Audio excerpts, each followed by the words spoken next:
بعد أعوذ بالله من الشيطان الرجيم بسم الله الرحمن الرحيم يا أيها الذين آمنوا توبوا إلى الله توبة نصوحا وقال تبارك وتعالى وذروا ظاهر الإثم وباطنه وقال تبارك وتعالى يا أيها الذين آمنوا آمنوا بالله ورسوله صدق الله مولانا العظيم. لائق احترام علماء کرام بالخصوص قاضی شریعت مولانا مفتی عتیق الرحمان صاحب، ہمارے عزیز بھائی جناب مولانا مفتی ہارون ندوی صاحب دامت برکاتہم، اور دیگر علماء کرام اور آپ تمام بھائیوں اور پردہ نشین ماں اور بہنوں،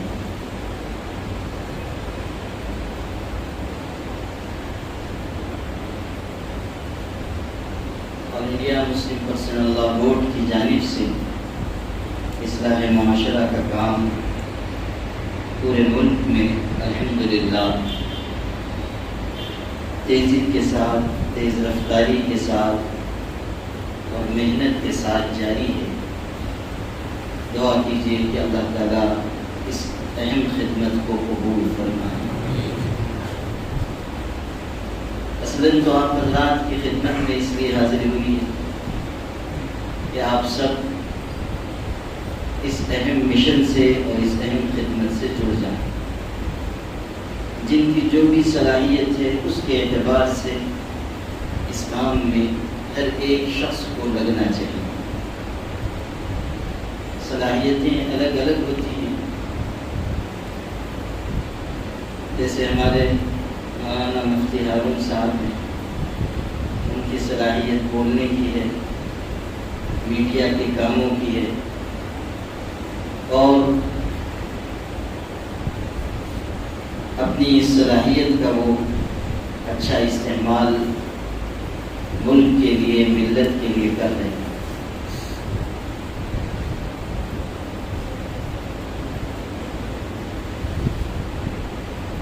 ابھی میں نے ان سے یہ گزارش کی کہ جو خدمت مسلم پرسنل لا بورڈ کی جانب سے انجام دی جا رہی ہے اس کو وہ اپنے میڈیا کے جو وسائل ہیں اس کے ذریعے عام کریں۔ تو انہوں نے مجھ سے یہ کہا کہ آپ انٹرویو دے دیجیے، ہم لوگ نشر کر دیں گے۔ تو میں نے ان سے یہ کہا کہ انٹرویو تو میں دے دوں گا، لیکن آپ جیسی خاندیشی میں نہیں بول سکتا۔ تو اس لیے جو خاندیشی لب و لہجے کی مٹھاس ہے اور اس کا جو مخصوص رنگ و آہنگ ہے،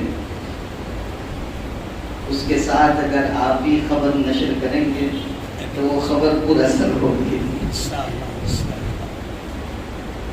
ہمارے مولانا مفتی عتیق صاحب ہیں، ماشاءاللہ یہاں قاضی شریعت بھی ہیں اور اچھی خدمت انجام دے رہے ہیں۔ اصلاح معاشرہ کمیٹی کی بھی ذمہ داری ان کو دی گئی ہے۔ مجھے امید ہے کہ انشاءاللہ یہ بھی اور ان کے ساتھی علماء بھی اور سماجی کارکنان بھی محنت کے ساتھ اس اہم خدمت کو اس پورے شہر نہیں بلکہ پورے ضلع میں انجام دیں گے۔ اللہ تعالیٰ ہم سب کو اخلاص کی دولت نصیب فرمائے۔ دین کی خدمت کا چھوٹے سے چھوٹا عمل ہو، معمولی محنت ہو یا معمولی عمل ہو، انسان کو اسے معمولی نہیں خیال کرنا چاہیے، اس لیے کہ اللہ تعالیٰ کے یہاں کس عمل کے ذریعے انسان کی مغفرت ہو جائے گی کوئی نہیں کہہ سکتا۔ کبھی چھوٹا سا عمل قبول ہو جاتا ہے اور بڑے بڑے اعمال درے گئے۔ آپ سب جانتے ہیں کہ بخاری شریف قرآن مجید کے بعد سب سے زیادہ مستند کتاب اور حدیث شریف کا سب سے اہم مجموعہ ہے۔ میرے والد صاحب رحمۃ اللہ علیہ کہتے تھے کہ امام بخاری نے یہ کتاب لکھ کر ایسا کارنامہ انجام دیا کہ اللہ تعالیٰ نے ان کا نام دنیا میں وہاں تک پہنچایا جہاں تک سورج چاند کی کرنیں پہنچتی ہیں۔ ایسی بے مثال خدمت کی۔ اس بخاری شریف کی بہت سی شرحیں لکھی گئی، کیونکہ وہ حدیث شریف ہے، اس کی تشریح کی ضرورت پڑتی ہے، تو اس کی شروحات لکھی گئی، تشریح اس کی لکھی گئی، بہت سے بڑے بڑے علماء نے لکھی، لیکن سب سے زیادہ بہترین شرح ایک بہت بڑے بزرگ اور عالم گزرے ہیں، امام ابن حجر اسقلانی۔ انہوں نے فتح الباری کے نام سے 14 جلدوں میں بخاری شریف کی بہترین شرح لکھی، بہترین۔ روئے زمین پر بخاری شریف کی اس سے زیادہ بہترین کوئی شرح موجود نہیں۔ امام ابن حجر اسقلانی کے بارے میں کہا جاتا ہے کہ وہ علم کا سمندر تھے، بہت بڑے عالم تھے اور بہت ہی نیک انسان۔ جو بات مجھے سنانی ہے وہ یہ کہ اتنا بڑا عالم، دین کی بے شمار خدمت انہوں نے انجام دی، بہترین کتابیں لکھی، لاکھوں لوگوں کو اپنے علم سے فیض پہنچایا، لیکن جب ان کا انتقال ہوا تو کسی نے ان کو خواب میں دیکھا اور پوچھا کہ حضرت آپ کی مغفرت ہو گئی؟ تو انہوں نے کہا کہ الحمدللہ مغفرت ہو گئی۔ تو پوچھنے والے نے پوچھا کہ کس عمل پر مغفرت ہوئی؟ آپ سن کر حیران رہ جائیں گے۔ امام ابن حجر اسقلانی نے اس شخص سے خواب میں کہا کہ بہت ہی چھوٹے عمل پر اللہ نے مجھے بخش دیا۔ ہوا یہ کہ گرمیوں کے دن تھے اور میں ایک کتاب لکھ رہا تھا۔ اس زمانے میں دوات میں روشنائی ہوتی تھی، اس میں قلم ڈبویا جاتا تھا، لکڑی کا قلم ہوتا تھا، وہ لکڑی کے قلم کو روشنائی میں ڈبو کر اس سے لکھتے۔ یہ تو جو ہمارے چھوٹے چھوٹے بچے ہیں یا جوان ہیں، ان لوگوں نے تو کبھی دیکھا ہی نہیں ہوگا، ہم لوگوں نے بھی اپنے بچپن میں دیکھا ہے، اور چونکہ لکھنے پڑھنے سے مناسبت رہی ہے اس لیے اس طرز تحریر سے ہم لوگ واقف۔ البتہ جو بوڑھے حضرات ہیں انہوں نے خوب دیکھا ہوگا، بلکہ بعض نے لکھا بھی ہوگا۔ تو وہ لکڑی کا قلم روشنائی میں ڈبو کر پھر لکھتے تھے، پھر روشنائی خشک ہو جاتی تھی، پھر ڈبوتے تھے، پھر لکھتے تھے۔ تو کہنے لگے کہ میں گرمیوں کے دن میں کتاب لکھ رہا تھا، میں نے دوات میں روشنائی میں قلم ڈبویا اور اس کو اٹھا کر لکھنے جا رہا تھا کہ اتنے میں کہیں سے ایک مکھی اڑتی ہوئی آئی، گرمی کی وجہ سے پیاسی تھی اور وہ اس روشنائی پر آ کر بیٹھ گئی اور اس کو چوسنے لگی، اپنی پیاس بجھانے لگی۔ مجھ کو یہ خیال ہوا کہ یہ اللہ کی ایک مخلوق ہے اور پیاسی ہے، اگر میں لکھنا شروع کر دوں گا تو اس کی پیاس نہیں بجھے گی اور یہ اڑ جائے گی، تو اس کو تکلیف ہوگی۔ اتنی دیر میں قلم روک لیتا ہوں جتنی دیر یہ اپنی پیاس بجھا کر اڑے، اتنی دیر تک میں لکھنا روک دیتا ہوں۔ چنانچہ میں نے لکھنا روک دیا، جب وہ پیاس بجھا کر اڑ گئی تب میں نے لکھنا شروع کیا۔ اللہ تعالیٰ نے مجھ سے یہ فرمایا کہ تو نے ہماری ایک پیاسی مخلوق پر ترس کھایا، جا ہم بھی تجھ پر رحم کھا کر تجھ کو معاف کر دیں، تجھ کو بخش دیں۔ آپ غور کیجئے کہ مغفرت ہوئی تو کس عمل پر ہوئی؟ ایک پیاسی مکھی پر ترس کھانے کے باعث بخش دیے۔ بڑے بڑے عمل رکھے رہے۔ حضرت جنید بغدادی جو ہمارے سلسلے کے بزرگ ہیں اور بہت بڑے بزرگ، اولیاء میں بہت اونچا مقام ان کا ہے، ان کے بارے میں بھی یہ بات ہے کہ جب ان کا وصال ہوا تو کسی نے ان کو خواب میں دیکھا اور پوچھا کہ حضرت کیا معاملہ ہوا؟ تو انہوں نے فرمایا کہ فنیت تلک الاشارات ونفذت تلک العبارات، کہ وہ جو ہم لکھتے پڑھتے تھے، بہت اسرار و رموز کی باتیں کرتے تھے، بہترین عبارتیں تحریر کرتے تھے اور وعظ و خطابت اور ارشاد و ہدایت کا کام کرتے تھے، وہ تو پتہ نہیں کہاں چلا گیا، ہمیں تو ان چند رکعتوں میں فائدہ پہنچایا تو ہم رات کی تنہائی میں پڑھ لیا کرتے، یعنی بخشش ہوئی ان چند رکعات کی وجہ سے جو رات کو اٹھ کر ہم اللہ کے حضور میں ادا کرتے۔ ہمیں یہ سمجھنا چاہیے کہ خدمت چاہے چھوٹی ہو یا بڑی، عمل چھوٹا ہو یا بڑا، انسان کو اسے معمولی نہیں سمجھنا چاہیے۔ پتہ نہیں کون سا عمل اللہ تعالیٰ کے ہاں مقبول ہو جائے۔ تو آپ سب سے پہلے ہی مرحلے میں میری گزارش ہے کہ دیکھیے، بہت لمبی تقریر سننے کی ضرورت نہیں ہے، اس کا احساس آپ اپنے اندر پیدا کیجئے کہ معاشرے میں خرابیاں آ رہی ہیں، ہم میں خرابیاں آ رہی ہیں، ہمارے اندر بگاڑ آ رہا ہے، ہمارے اندر برائیاں جنم لے رہی ہیں، ہمارے دل بیمار ہو رہے ہیں۔ اس کی فکر ہم سب کو کرنی چاہیے اور معاشرے کی اصلاح میں اپنا حصہ ڈالنا چاہیے۔ اگر ہم اب بھی اپنے معاشرے کی اصلاح کی فکر نہیں کریں گے تو پھر وہ وقت آئے گا کہ جب آپ اصلاح کے لیے نکلیں گے تو کوئی آپ کی بات سننے کے لیے تیار نہیں ہو۔ آپ غور کر لیجیے کہ حالات کتنے ناسازگار ہیں، برائیاں کس تیزی سے بڑھ رہی ہیں، معاشرہ کتنی تیزی سے پیچھے ہٹتا جا رہا ہے، خرابیاں کس طرح سر چڑھ کر بول رہی ہیں۔ کون تصور کر سکتا تھا کہ ہمارے معاشرے میں یہ کیفیت ہوگی کہ سینکڑوں ہزاروں مسلمان لڑکیاں وہ بے حیائی کے راستے سے ارتداد کا شکار ہوں، مرتد ہو جائیں۔ اس کے وہم و گمان میں یہ بات ہے، لیکن یہ ہو رہا ہے۔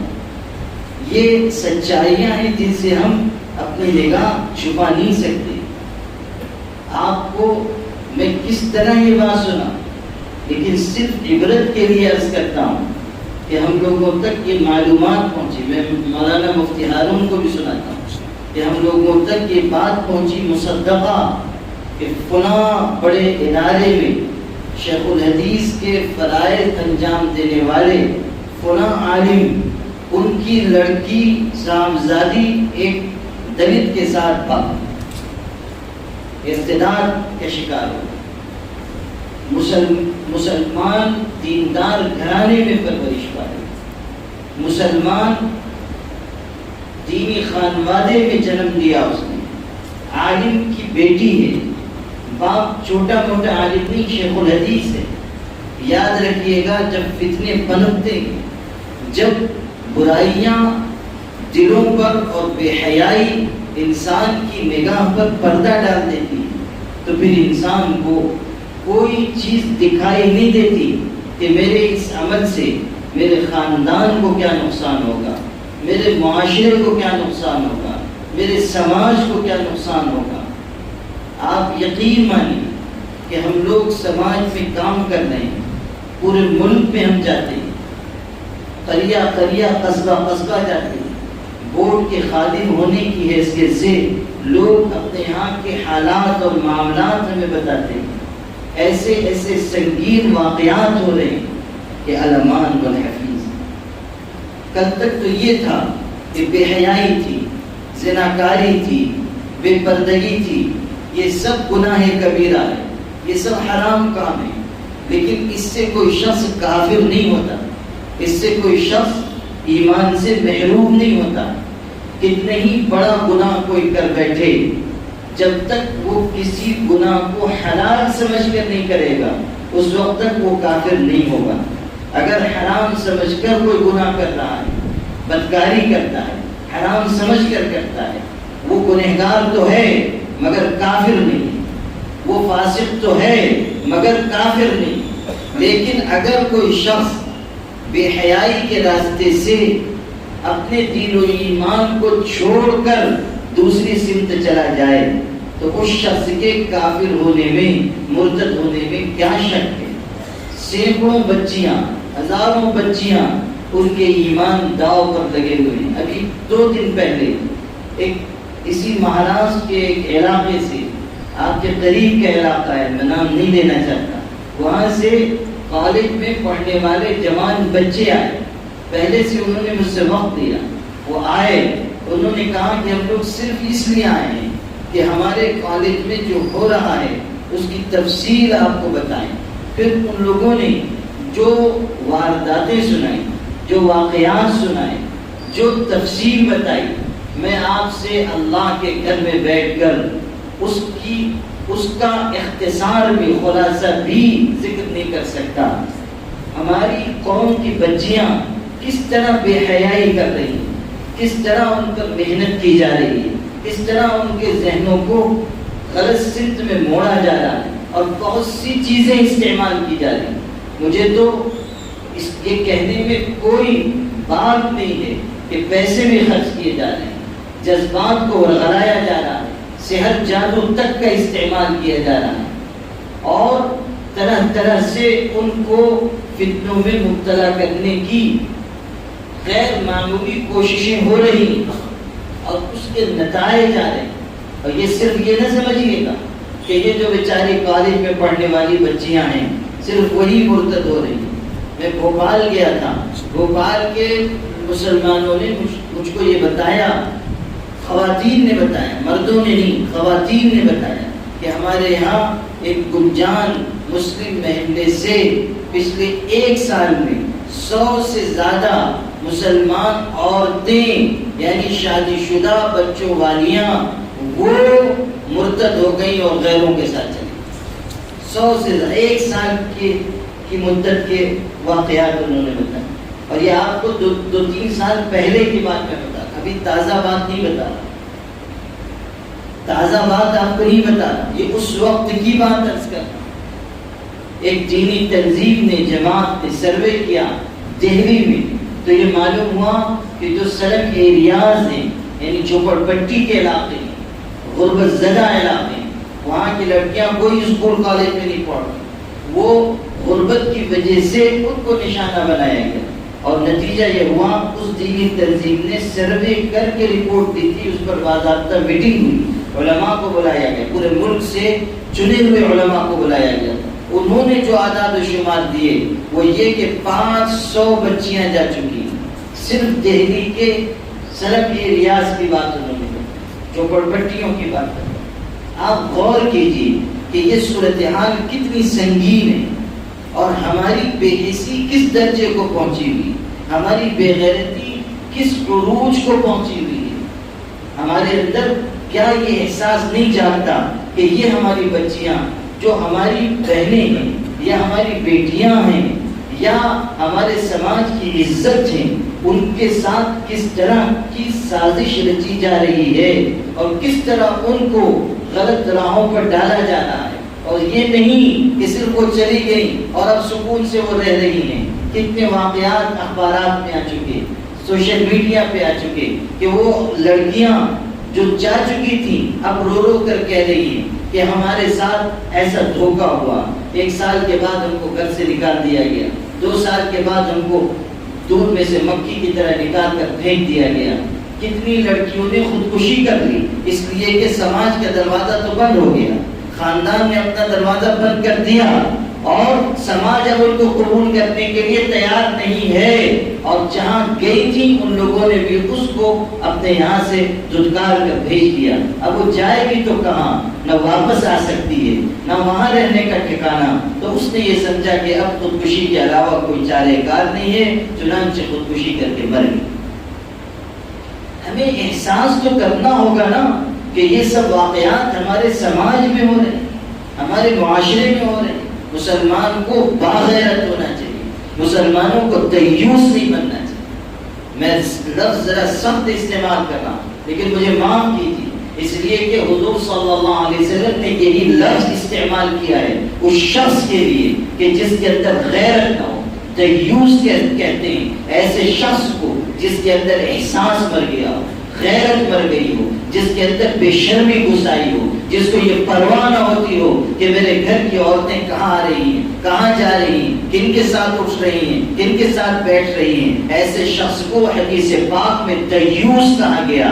آج ہمارا معاشرہ اسی دیوسیت کی راہ پر جا رہا ہے کہ ہمیں اس کی کوئی پرواہ نہیں ہو رہی کہ ہماری بچیاں کہاں خراب ہو رہی ہیں. ہماری بچیاں کہاں جا کر دھوکہ کھا رہی ہیں، کہاں ان کی شرم و حیا مر رہی ہے، کس طرح ان کو ورغلایا جا رہا ہے. ہم ان کے بچانے کے لیے کیا فکر کر رہے ہیں؟ ہم اپنے سماج کی بہنوں بیٹیوں کی حفاظت کے لیے کیا انتظام کر رہے ہیں؟ ایک وقت وہ تھا کہ مدینہ منورہ میں حضور صلی اللہ علیہ وسلم کی حیات طیبہ میں ایک خاتون اس علاقے میں جو یہودیوں کا علاقہ تھا ایک ضرورت سے گئی. وہ کچھ سامان بیچا کرتی تھی پردے میں رکھ کر، وہ لوٹ رہی تھی. ایک لوہار کے ہاں ان کو کچھ کام تھا، لوہار کی دکان پر وہ ٹھہری.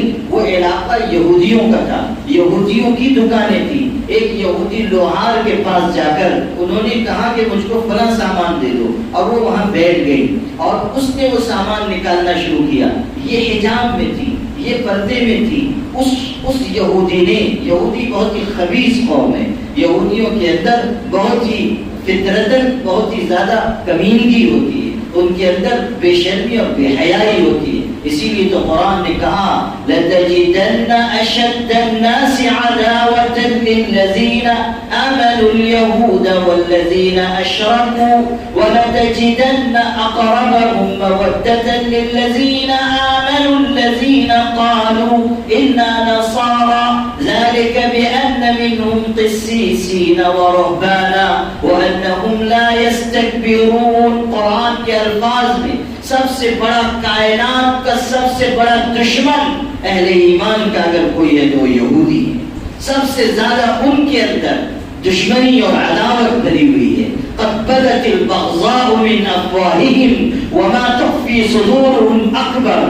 دشمنی، عداوت، حسد اور بغض ان کے منہ سے پھوٹا پڑتا ہے، اور جو کچھ ان کے دل میں چھپا ہوا ہے وہ تو اس دشمنی سے بھی کہیں بڑھ کر ہے. عداوت میں سب سے اونچے، سب سے آگے اگر کوئی ہے وہ یہودی ہیں. یہی یہودی تھے جنہوں نے حضور صلی اللہ علیہ وسلم کا راستہ روکا. یہی یہودی تھے جنہوں نے حضرت کے اوپر پتھر گرا کر آپ کو شہید کر دینے کی سازش رکھی. یہی یہودی تھے جنہوں نے دسترخوان پر بلا کر حضور کو زہر دیا. یہی یہودی تھے جنہوں نے حضور صلی اللہ علیہ وسلم پر جادو کیا، جس کا اثر بھی ظاہر ہوا، آپ کو تکلیف بھی ہوئی. بلکہ جو زہر خیبر کی جنگ کے بعد ایک بڑھیا یہودیہ نے کھلایا تھا، اس کا تھوڑا ہی حصہ حضرت کے حلق سے اترا تھا. خبر دے دی گئی کہ اس میں زہر ملا ہے، بلکہ بکری کے گوشت سے آواز آئی کہ اللہ کے رسول مجھ کو مت کھائیے، مجھ میں زہر ملایا گیا ہے. حضور کا معجزہ ظاہر ہوا، بکری کے گوشت سے آواز آئی کہ مجھے مت کھائیے، مجھ میں زہر ملایا گیا ہے. حضور صلی اللہ علیہ وسلم تو کائنات کے سب سے عظیم انسان تھے، اور علم کا سب سے بڑا ذریعہ آپ کے پاس تھا، وہ وحی ربانی. اللہ کی طرف سے آپ کو خبر دی جاتی تھی کہ کیا کرنا ہے کیا نہیں کرنا ہے.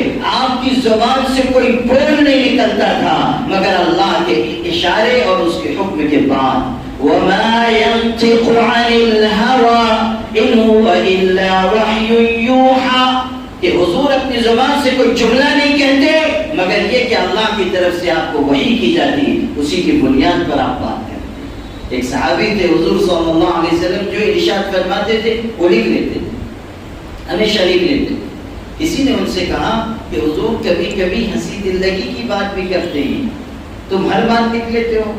حضرت تو کبھی کبھی ہنسی مذاق کی بھی بات کرتے ہیں، ایسا مذاق نہیں جیسے ہم لوگ کرتے ہیں کہ جس میں ہڈی پسلی ایک ہو جائے. آج کل تو ہمارے جماعت جو ہے وہ ایسا مذاق کرتے ہیں کہ سامنے والا آگ کو گولا ہو جائے اور اس کے بعد جو ہے وہ نورا کشتی شروع ہو جائے اور پھر ہاسپٹل آباد کیا جائے. ایسا مذاق کرنا کسی طرح درست نہیں. مذاق میں جھگڑے ہو جائے، مذاق میں لوگ طیش میں آ جاتے. ویسے بھی مسلمان کب ہنسے گا اور کب روئے گا اور کب خوش ہوگا اور کب غصے میں آئے گا اس کا کوئی بھروسہ نہیں. اس لیے کہ مسلمانوں کا مزاج پل پل بدلتا رہتا ہے، تو کب ان کے اندر اشتعال آ جائے کوئی نہیں کہہ سکتا. ذرا ابھی دیکھیے کہ ہنسی مذاق ہو رہی اور تھوڑی دیر میں دیکھیے تو گتھم گتھائیں اور گاما پہلوان کی تمام سنتیں تازہ کی جا رہی، تو ایسا ہو جاتا ہے.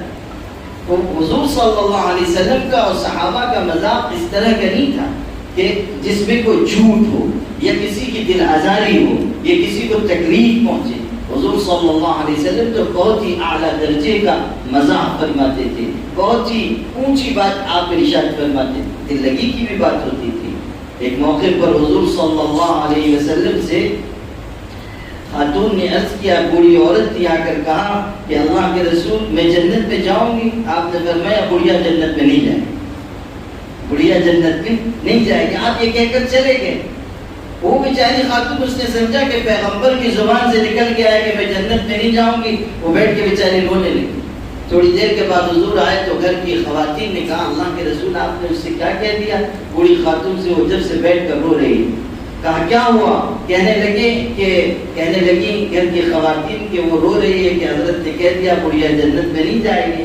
حضرت نے فرمایا کہ سچی تو کہاں ہے، بوڑھی عورت جنت میں نہیں جائے گی، اس سے کہو کہ یہ جائے گی تو جوان ہو کر جائے گی، یعنی بوڑھی کوئی جنت میں نہیں جائے گی، جو جائے گی وہ جوان بنا کر داخل کی جائے گی۔ حضور صلی اللہ علیہ وسلم اس طرح کبھی کبھی دل لگی کی بات ارشاد فرماتے تھے۔ تو اس صحابی سے لوگوں نے کہا کہ آپ ہر بات لکھ لیتے ہیں، ایسا مت کیجیے، جو آپ ارشاد فرمائیں نصیحت کریں وہ لکھا کیجیے۔ انہوں نے حضور کی خدمت میں عرض کیا اللہ کے رسول لوگ ایسا کہتے ہیں کہ آپ کبھی کبھی ہنسی مذاق کی بات بھی کہتے ہیں، میں ہر بات نہ لکھا کروں۔ حضور صلی اللہ علیہ وسلم نے ارشاد فرمایا تم اپنے عمل پر قائم رہو، اس لیے کہ آپ نے اشارہ کر کے فرمایا، آپ نے اشارہ کر کے فرمایا کہ ان دونوں ہونٹوں کے درمیان سے حق اور سچ کے علاوہ کوئی بات نہیں ہے، جو بات ان دونوں ہونٹوں کے درمیان سے نکلے گی وہ حق اور سچ پتھر کی لکیر ہے۔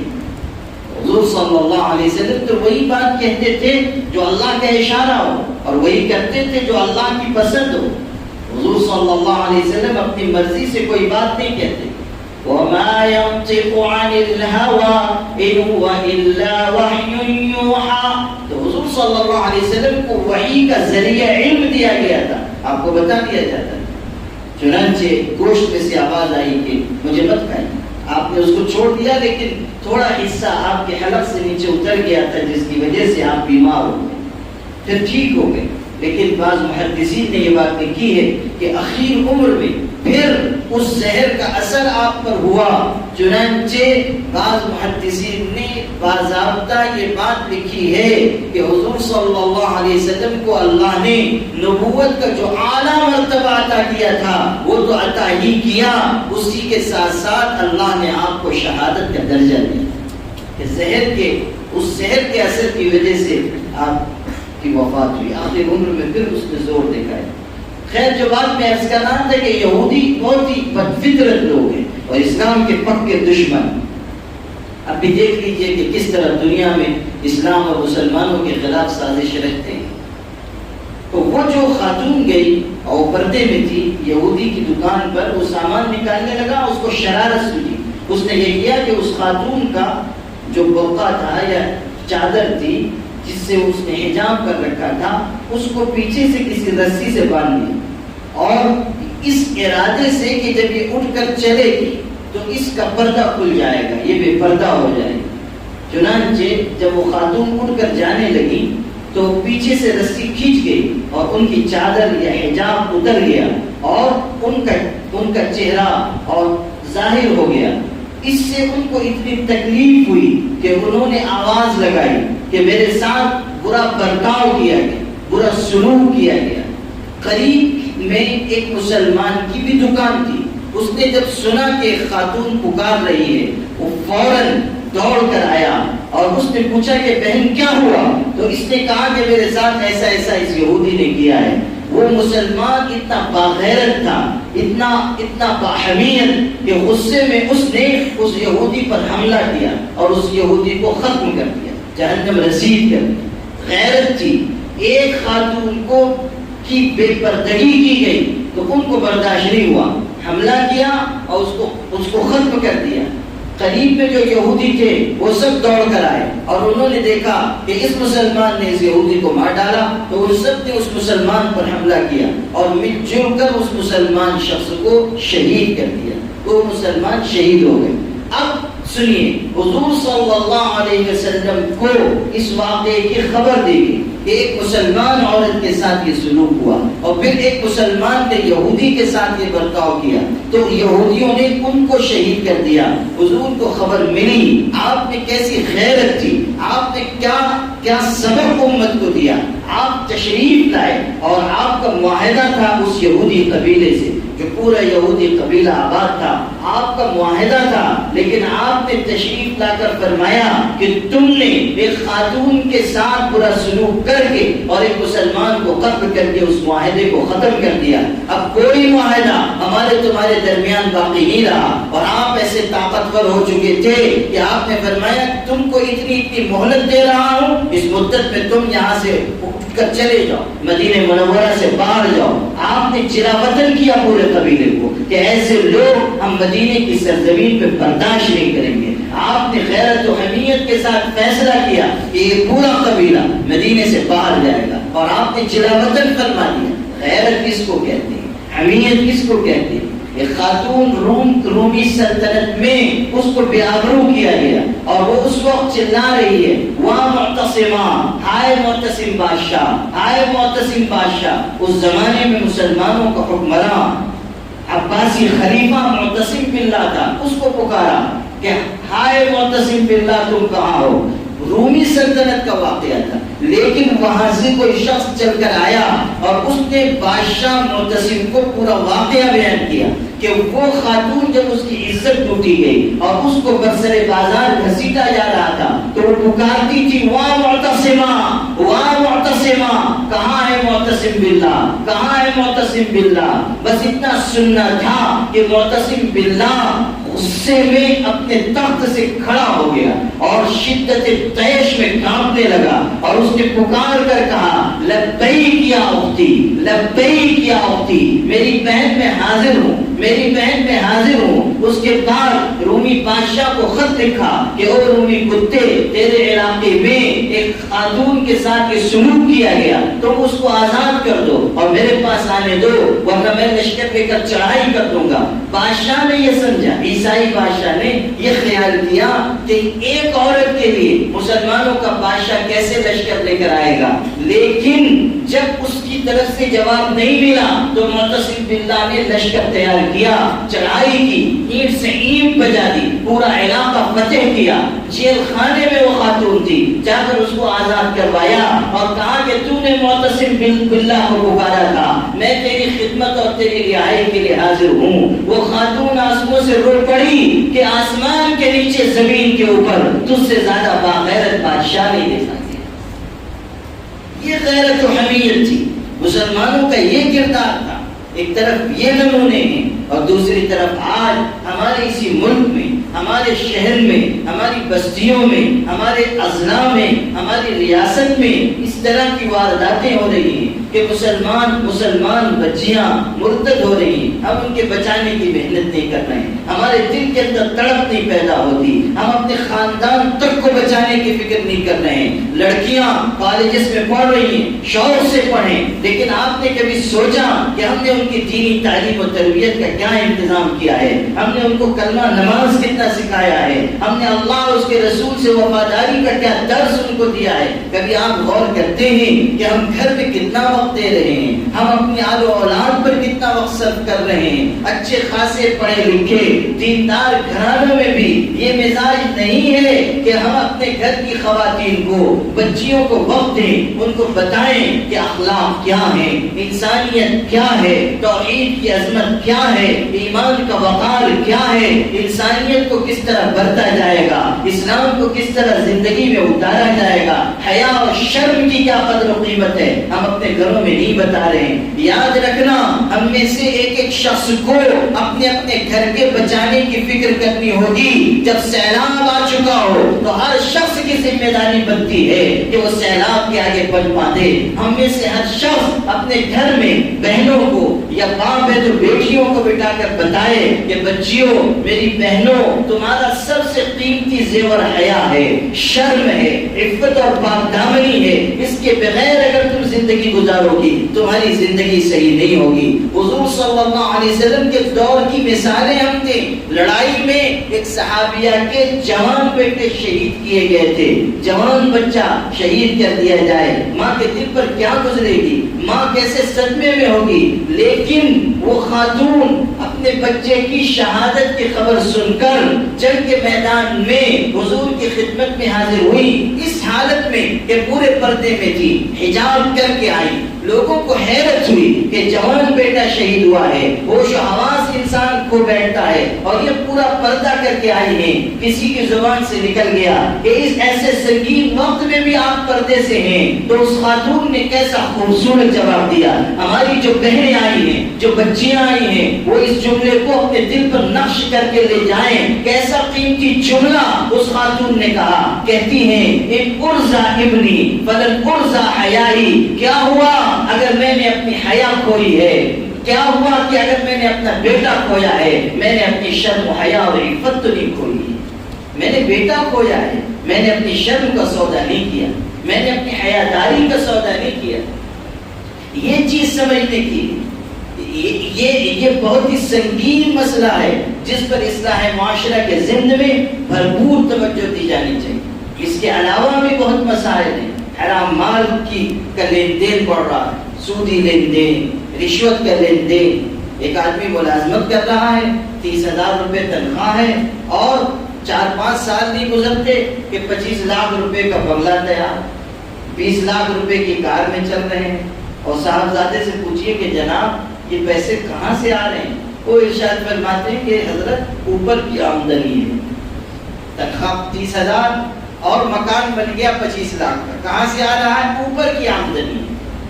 خوبصورت بات، ان کی بات بھی دیکھیے کتنی خوبصورت ہے۔ یہ نہیں کہتے ہیں کہ رشوت دیتا ہوں، کہتے ہیں اوپر کی آمدنی۔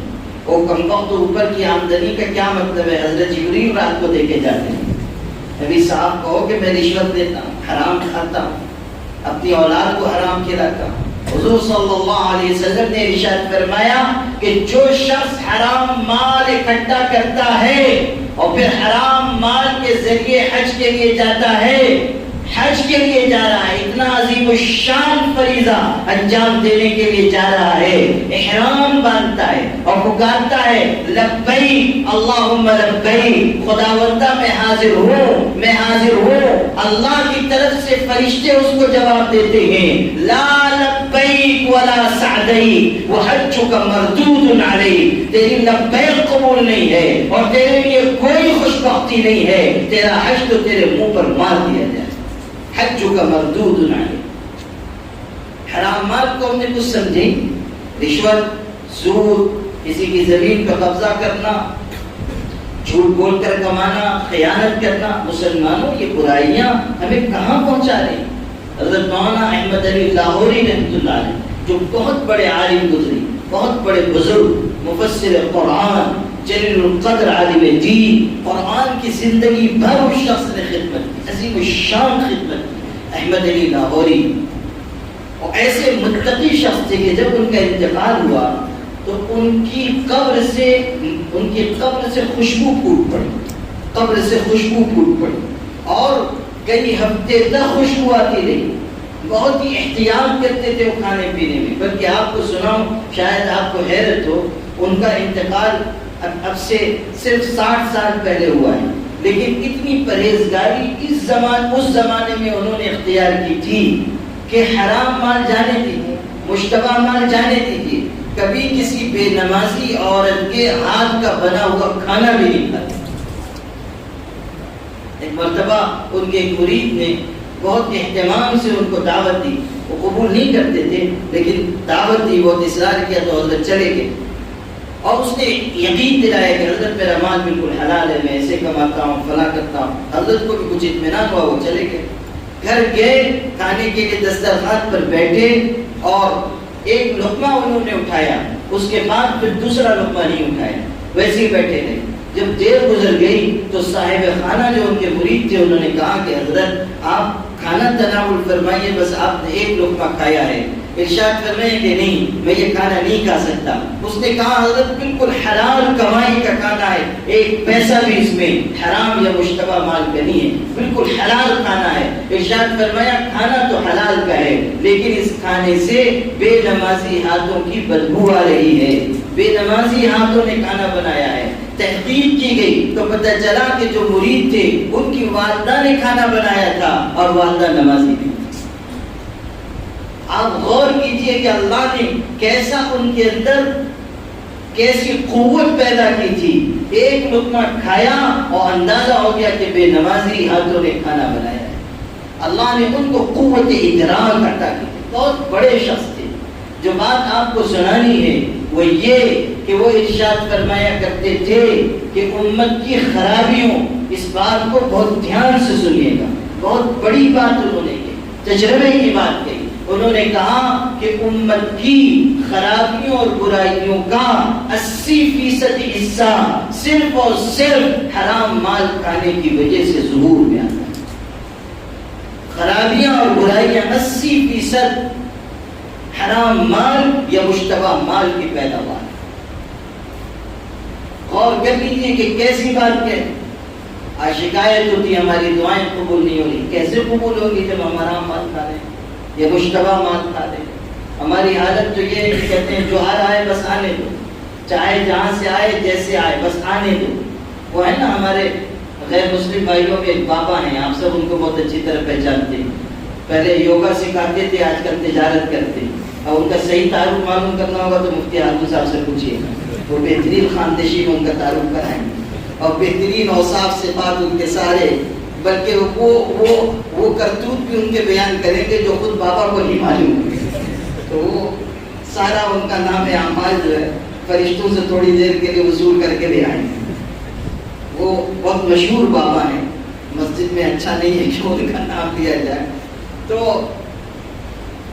وہ جو بابا ہیں ہمارے، وہ ہندو بھائیوں میں بہت مشہور و مقبول ہے، تجارت بھی ان کی خوب چمک گئی ہے ماشاءاللہ، دوائیں بھی بیچتے ہیں، غذائیں بھی بیچتے ہیں، اور پتہ نہیں کیا کیا بیچ ڈالتے ہیں۔ تو آج کل تو انہوں نے ایلوپیتھک دواؤں کے خلاف کچھ بات کر دی ہے اور سارے ڈاکٹر ان کے پیچھے لگ گئے ہیں، اور نہ صرف پیچھے لگے ہیں بلکہ وہ انجیکشن لے کے پیچھے لگے ہیں جو کتا کاٹنے پہ لگایا جاتا ہے، وہ والا بڑا انجیکشن لے کے پیچھے لگے ہیں۔ تو وہ ہمارے ہندو بھائیوں میں بس ایک ہی ہے، ان کا نام ہے بابا رام دیو، ایک ہی ایک پیس ہے، دوسرا کوئی ان کا مثیل نہیں ہے، نظیر نہیں۔ عربی میں کہتے ہیں لیس لہ بدیل ولا مثیل ولا نظیر، تو وہی شان ان کی ہے، کوئی ان کی کوئی دوسری مثال موجود نہیں۔ تو وہ ہمارے بھائیوں میں، ہندو بھائیوں میں بس ایک ہی ہے بابا رام دیو۔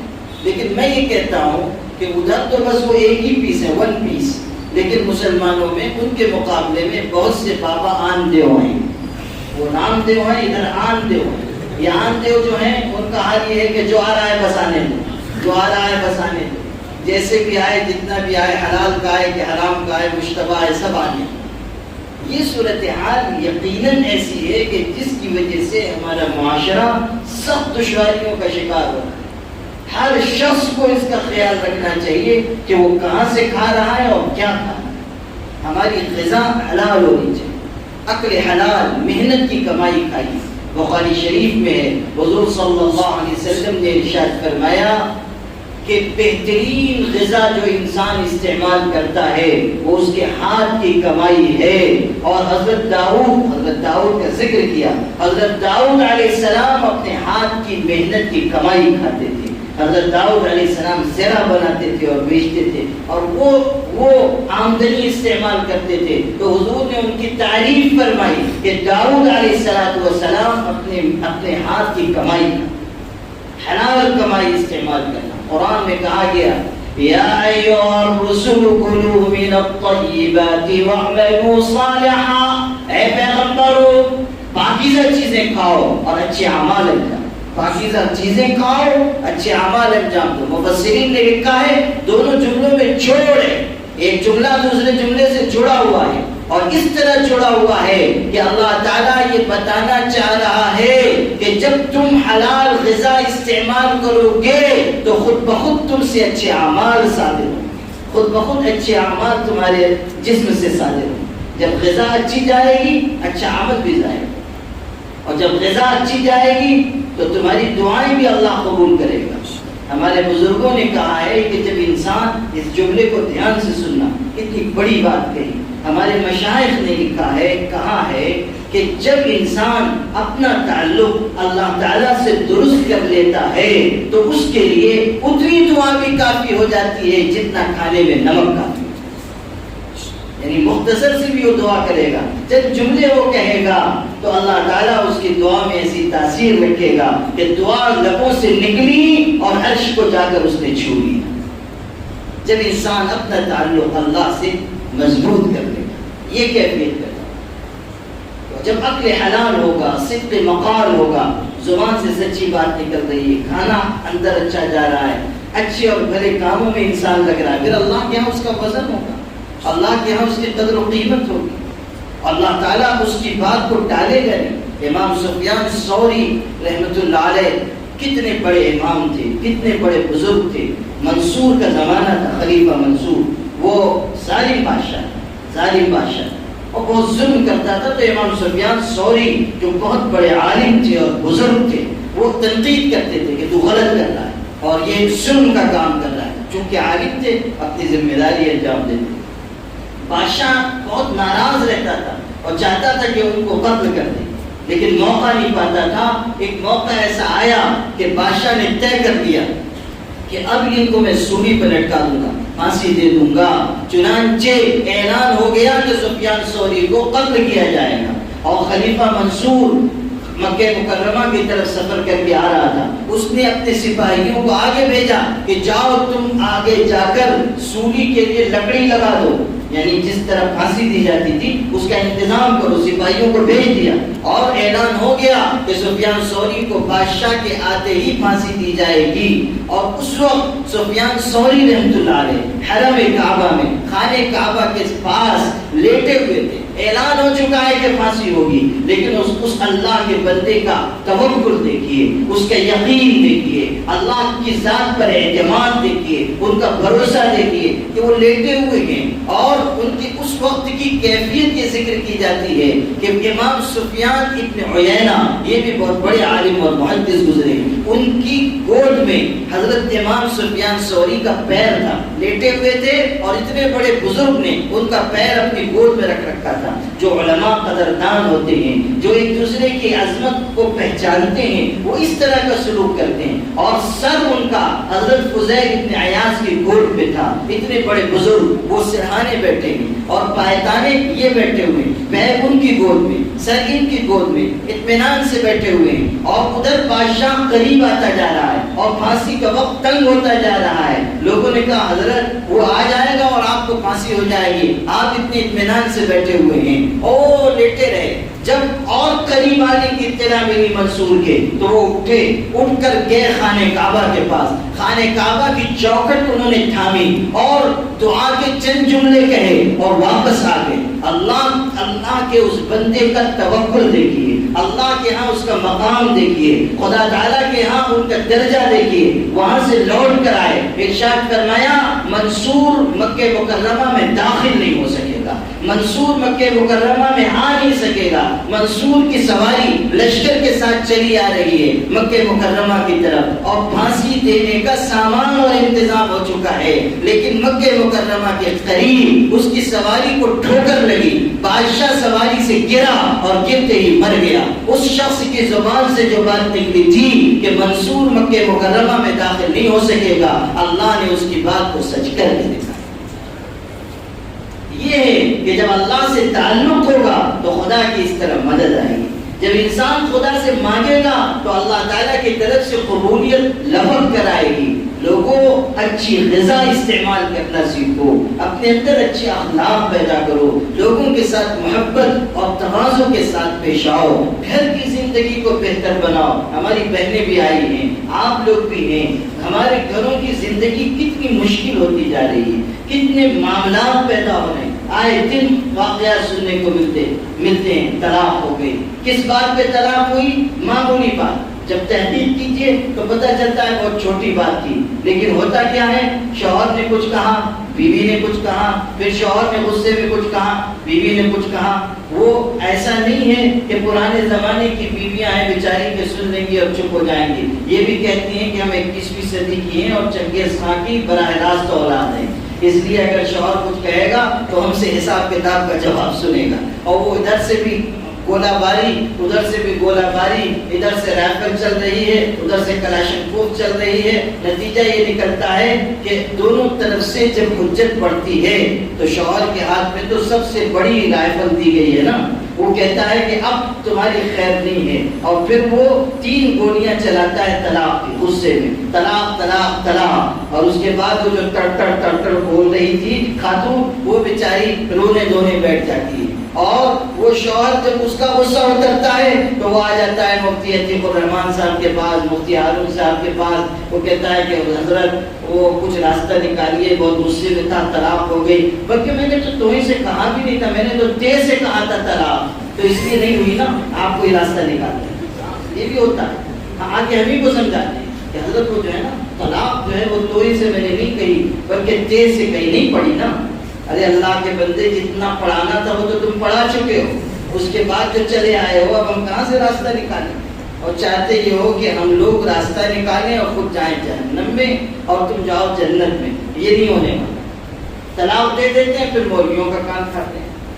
معمولی باتوں پر طلاق ہو رہی ہے، اور ایسی ایسی وجوہات پہ طلاق ہو رہی ہیں کہ جن کو بیان کرتے ہوئے دل کانپتا ہے. ابھی قریب میں ایک ایسے شخص کے بارے میں جو بظاہر دیندار ہے، پڑھا لکھا شخص ہے اور دیندار سمجھا جاتا ہے، اس کے بارے میں لوگوں نے مجھ کو آ کر خبر دی کہ اس کے یہاں 3ری بیٹی پیدا ہوئی تو غصے میں اس نے اپنی بیوی کو طلاق دے دی کہ تیرے یہاں بیٹی ہی پیدا ہو. اب اس میں بیٹی پیدا کرنے کا اختیار اس خاتون کا ہے. بیٹا یا بیٹی تو اللہ کی طرف سے ملتے ہیں. اب اگر بیٹی ہی بیٹی پیدا ہو گئی تو اس میں اس کا کیا قصور ہے؟ اس کو زچگی ہوئی ہے، ابھی ایک ننھی جان وجود میں آئی ہے، اس حالت میں اس بےہودہ شخص نے طلاق دی. آپ غور کیجیے، ہمارے سماج کی یہ سچائی ہے، ہمارے سماج کی یہ واقعات ہے. اور ایسا نہیں کہ چاہے کوئی شخص پڑھا لکھا شخص ہے، دیندار سمجھا جانے والا شخص ہے، بیٹے کی آس ہے، بیٹی پیدا ہو گئی، طلاق دے دی. اور وہ ننھی جان جس نے ابھی دنیا میں قدم رکھا ہے، آپ غور کیجئے کہ اس کا مستقبل کیا ہوگا، کیسی اس کی زندگی گزرے. باپ تو طلاق دے کے چلا گیا، وہ کوئی دوسری شادی کر لے گا، وہاں زندگی گزار لے گا. وہ بیچاری بچی کیسے زندگی گزارے گی؟ پہلے کی 2 بچیاں وہ کیسے زندگی گزارے گی؟ یہ ظلم ہو رہا ہے ہمارے سماج میں، ہمارے معاشرے میں. گھروں میں بہت بڑے بڑے مظالم ہو رہے ہیں. ساسیں ظلم کرتی ہیں، میں صاف کہتا ہوں، ساس ظلم کرتی ہے. بہو پہلے تو جاتی ہے، یہاں سے بہو لاؤں گی، وہاں سے بہو لاؤں گی، چاند جیسی لاؤں گی، سورج جیسی لاؤں گی، تارے توڑ کے لاؤں گی، اور یہ کروں گی وہ کروں گی. بڑا اس کے ارمان ہوتے ہیں. اور یہ غلط، یہ صحیح نہیں ہے، اس کی ناک ترچھی ہے، اس کا منہ ٹیڑھا ہے، اس کے پیر صحیح نہیں ہے، اس کے کان، ایک کان بڑا ہے ایک کان چھوٹا ہے، ناک کا ایک پاسا ترچھا ہے ایک سیدھا ہے. ہاں، یہ جو جاتی ہے تو ایسا معلوم ہوتا ہے کہ کوئی خوردبین آنکھ میں لگی ہوئی ہے، کہ پوری جزیات تک ان کو معلوم ہو جاتی ہے کہ اس کے اندر یہ عیب ہے، اس کے اندر یہ عیب ہے. عجیب، اللہ کی بنائی ہوئی چیز ہے، اس میں کہاں سے عیب نکال رہے ہیں؟ اگر نہیں پسند ہے تو آپ کہتے ہیں کہ بھئی کسی وجہ سے ہم رشتہ نہیں کر سکتے. لیکن یہ کیا بات ہوئی کہ آپ کسی کی بیٹی کو عیبدار قرار دیں اور اللہ کی مخلوق کے بارے میں آپ ایسی بات اپنی زبان سے نکالیں. کہتے ہیں کہ پرانے دور میں کوئی بوڑھا شخص تھا، اس کو پیٹھ کے اوپر کوبڑ نکل آیا تھا، کمر جھک جاتی ہے، کمان کی طرح کمر ہو جاتی ہے، کوبڑا جس کو کہتے ہیں. وہ بیچارہ اس طرح کا ہو گیا تھا. تو وہ کہیں سے گزر رہا تھا، اس کو دیکھ کر کچھ لوگ جوان تھے سڑک کے کنارے کھڑے ہوئے، اس کی یہ حیت دیکھ کر، یہ حالت دیکھ کر جوان ہنسنے لگے. تو اس نے کیسی کیسی چبھنے والی بات کہی اور احساس دلانے کے لیے اتنی بات بہت کافی ہے. اس نے کہا کہ اتعیبون الصانع ام المصنوع، کہ تم بنانے والے پر عیب لگا رہے ہو، یہ جو چیز بنائی گئی ہے اس پر عیب لگا رہے ہو. بنانے والی ذات تو اللہ کی ہے، تو اس کے بارے میں یہ کہہ رہے ہو کہ اس نے غلط بنا دیا، اس نے عیبدار چیز پیدا کر دی. اللہ کی غیرت سے ڈرو. یہ مزاج اچھا نہیں ہے. جاتے ہیں، کھاتے ہیں، پیتے ہیں، ناشتہ کرتے ہیں اور یہ بھی لائیے وہ بھی لائیے، اس کے بعد جب شکم سیر ہو گئے، اب لڑکی دیکھی گئی، اس کے بعد 72 عیب بتا دیں گے اور رخصت. یہ کیا طریقہ ہے؟ ماں یہ بھی جان رہی ہے کہ میرا بیٹا کیسا ہے، اس کو اچھی طرح معلوم ہے کہ میرا بیٹا کالا کروٹا جگ جیون رام ہے، لیکن تلاش ہوگی اس کے لیے ایسی لڑکی کی جو بالکل ابھی ابھی جنت سے اتری ہو. ساری حوریں جس کے دست مبارک پر بیعت ہوں، حسن و جمال میں چندے آفتاب چندے ماہتاب ہو، بس وہ اپنے لڑکے کے لیے. ارے کم سے کم یہ تو سمجھو کہ ہم کس مال کے لیے سامان تلاش کرنے گئے، ذرا یہ بھی تو دماغ میں رہے. اکبر الہ آبادی نے کہا تھا نا کہ شب وصال باہم غلط فہمیاں ہوئی، یعنی جب شادی ہو گئی اور پہلی رات آئی، دولہا دلہن ملے، تو شب وصال باہم غلط فہمیاں ہوئی. مجھ کو شبہ ہوا پری کا، ان کو بھوت کا. مجھ کو شبہ ہوا پری کا اور ان کو بھوت کا. بھائی کچھ تو ذرا تناسب قائم رہنے دیجیے، تھوڑا سا توازن رہنے دیجیے. کبھی ایسا ہو جاتا ہے. وہ جاہز نے لکھا ہے اپنی کتاب میں کہ ایک صاحب تھے، وہ بہت ہی شکل و صورت اچھی نہیں تھی اور بیوی جو تھی وہ بہت ہی خوبصورت حسین عالم. ایک دن دونوں میاں بیوی بیٹھے ہوئے تھے کہ اچانک بیوی نے کہا کہ مجھ کو یہ خیال آتا ہے کہ ہم دونوں جنتی، ہم دونوں اللہ کے ہاں جنت میں جائیں گے. اس شوہر نے کہا کہ بیٹھے بیٹھے تم کو جنت کا کہاں سے خیال آ گیا اور کس نے تم کو بتا دیا کہ دونوں جنتی ہیں؟ اس نے کہا اصل میں بات یہ ہے کہ تم کو مجھ جیسی بیوی ملی ہے، تم شکر ادا کرتے ہو. مجھ کو تم جیسا شوہر ملا ہے، میں صبر کرتی ہوں. صبر اور شکر دونوں پہ جنت ہے، اس لیے ہم دونوں جنت ہیں، دونوں جنتی. تم بھی جاؤ گی، میں بھی جاؤں گی جنت میں، تم بھی جاؤ گے جنت. تو یہ چیز جو ہے ہمارے سماج اور معاشرے کا یہ المیہ ہے. وہ نکلتی ہیں عورتیں اور تلاش کرتی ہیں. یہ سب تو ہوتا ہی ہے جو میں بتا رہا ہوں. اس کے بعد کیا ہوا کہ ہاں بھائی 32 رشتے دیکھنے کے بعد ایک جگہ پسند آ گئی، اب اس کو لے کر آ گئے، اب شادی ہو گئی. ابھی 4 دن 10 دن 20 دن نہیں گزرے کہ وہی چاؤ اور ارمان سے لائی گئی بہو بھی کیڑے نکلنے شروع. یہ تو پکاتی صحیح نہیں ہے، یہ تو کپڑے نہیں دھلتی ہے، یہ تو میرے بیٹے پہ قبضہ کر رہی ہے. اور پھر وہ جو ملکیت والی جنگ ہوتی ہے نا، وہ شروع ہو جاتی ہے. میں مالک کہ یہ مالک.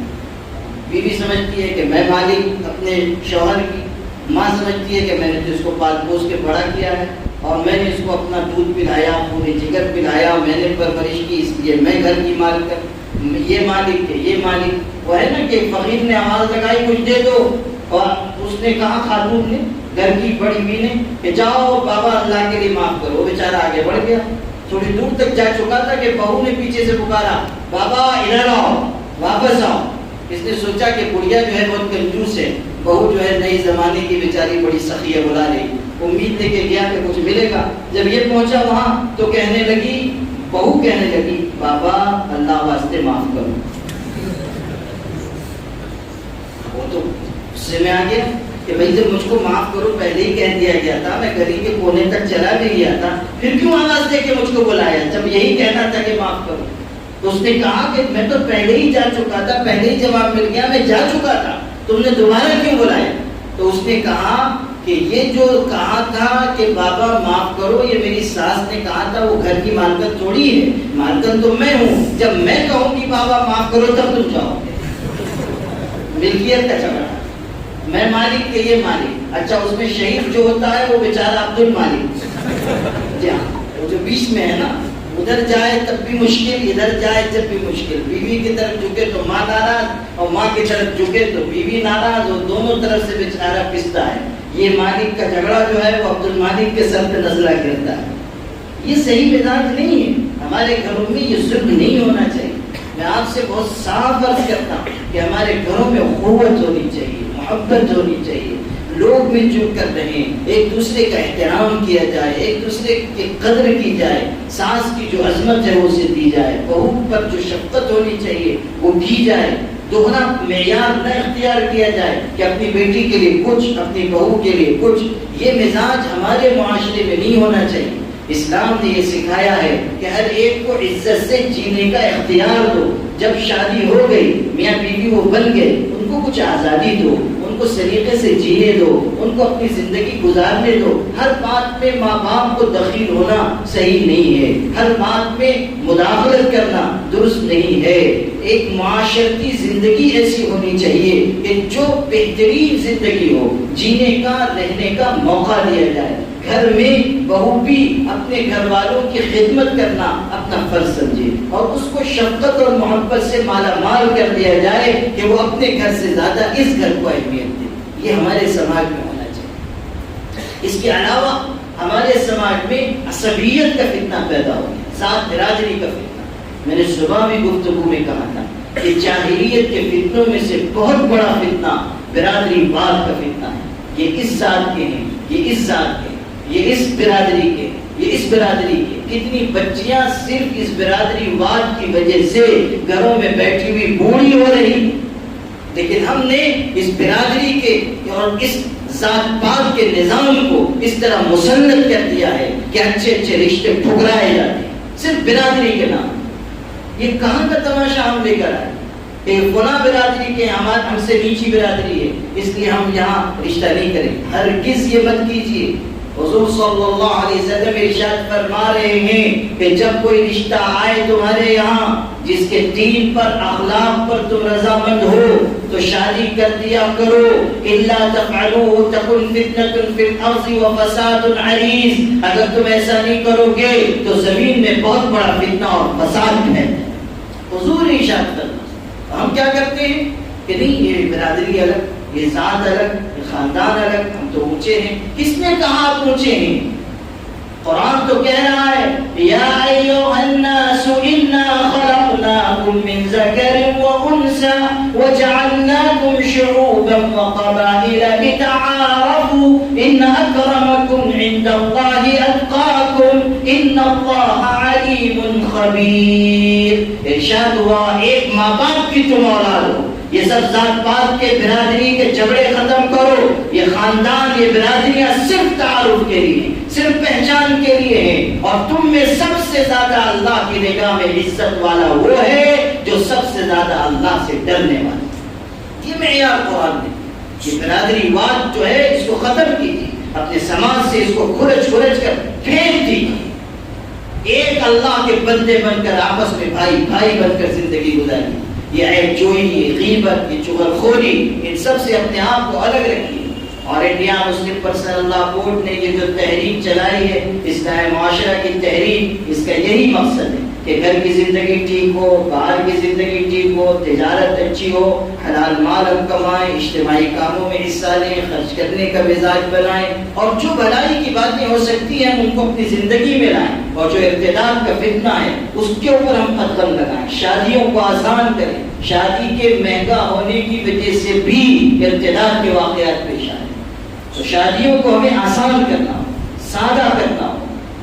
شادی میں جو غیر ضروری رسومات ہیں ان کو ختم کیجیے۔ اسلام نے بتایا کہ نکاح میں صرف دو خرچ ہیں، ایک خرچ ولیمے کا ہے، ایک خرچ مہر کا ہے، بس تیسرا کوئی خرچ نہیں۔ جتنے اور اخراجات ہیں وہ سب ہم نے اپنے جی سے اختیار کیے ہیں۔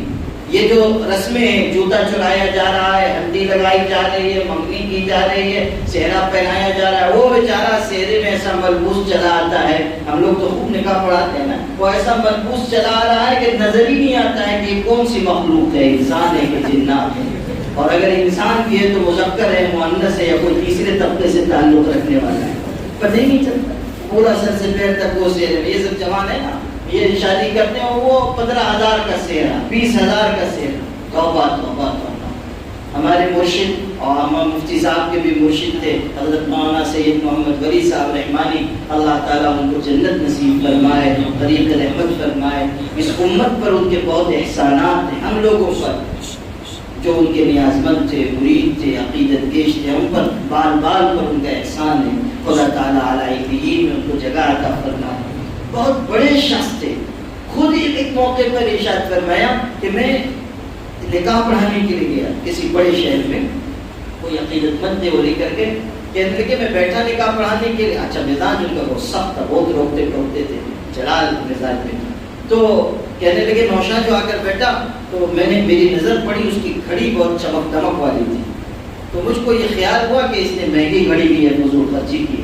اور میرا اندازہ، خود کہا کہ میں تو مولوی ہوں، مولوی کا اندازہ جو ہے وہ ذرا حساب مختصری ہوتا ہے نا. تو میں نے سوچا کہ گھڑی جو ہے یہ 25-30 ہزار روپے کی لے کے آیا ہے، بہت مہنگی گھڑی لی ہے. تو میں نے اس سے کہا کہ صاحبزادے اتنی مہنگی گھڑی تم نے کیوں خریدی؟ یہ فضول خرچی تم نے کیوں کی؟ کتنے میں لی ہے؟ تو اس نے کہا کہ حضرت صرف 12 لاکھ میں لی ہے، صرف 12 لاکھ.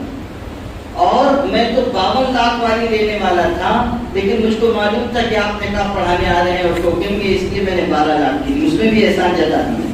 اگر 52 لاکھ والی لینا چاہتا تھا صرف 12 ہی لاکھ کی لیا. آپ سوچیے شادی میں 12 لاکھ روپے کی گھڑی پہننا ایک بدترین فضول خرچی ہے. کہ کتنی فضول خرچی نکاح میں ہو رہی، فضول خرچی بنتی، جہیز کا لین دین بنتی. صاف شفاف ستھرے نکاح کیجیے، آسان نکاح کیجیے. اس سے سماج میں بہت کشادگی پیدا ہو، بہت سے واقعات پہ روک لگے. الحمدللہ مسلم پرسنل لا بورڈ نے آسان نکاح مہم چلائی، پورے ملک میں وہ مقبول ہوئی، اس کے بہترین اثرات سامنے آئے. آپ اندازہ کیجئے کہ اللہ نے آل انڈیا مسلم پرسنل لا بورڈ کی آواز میں کتنی طاقت رکھی ہے اور اس کے پیغام میں کتنی قوت ہے کہ پورے ملک میں اس کے پیغام کو قبول کیا گیا اور درجنوں نے کہا بغیر جہیز کے لین دین کے سادگی کے ساتھ ہوئے. آپ کے ضلع میں بھی کئی ایسے نکاح ہوئے، اطراف میں بھی ہوئے. اللہ تعالیٰ محنت کرنے والوں کی محنت کو قبول فرمائے. آپ سب سے آخر میں ایک وعدہ لینا چاہتا ہوں کہ آپ سب لوگ جو اصلاح معاشرہ کمیٹی آپ کے اس شہر میں بنی ہے، آپ سب لوگ اس کا بھرپور ساتھ دیں گے، انشاءاللہ ساتھ دیں گے، عمل کریں گے اور خود اپنے اندر تبدیلی لائیے، اپنے اندر اچھائیاں اور بھلائیاں پیدا کیجیے. یہ چند باتیں میں نے یہ حضرات علماء کرام تشریف رکھتے ہیں ان کی برکت سے میں نے عرض کر دی. اصلاً تو مجھ کو یہ گزارش کرنی تھی کہ حالات بہت سنگین ہیں، اپنے آپ کو درست کیجیے، اپنے گھروں کو درست کیجیے، اپنے سماج کو درست کیجیے. اللہ پاک ہم سب کو استقامت، اخلاص اور ہدایت عطا فرمائے. وآخر دعوانا الحمدللہ.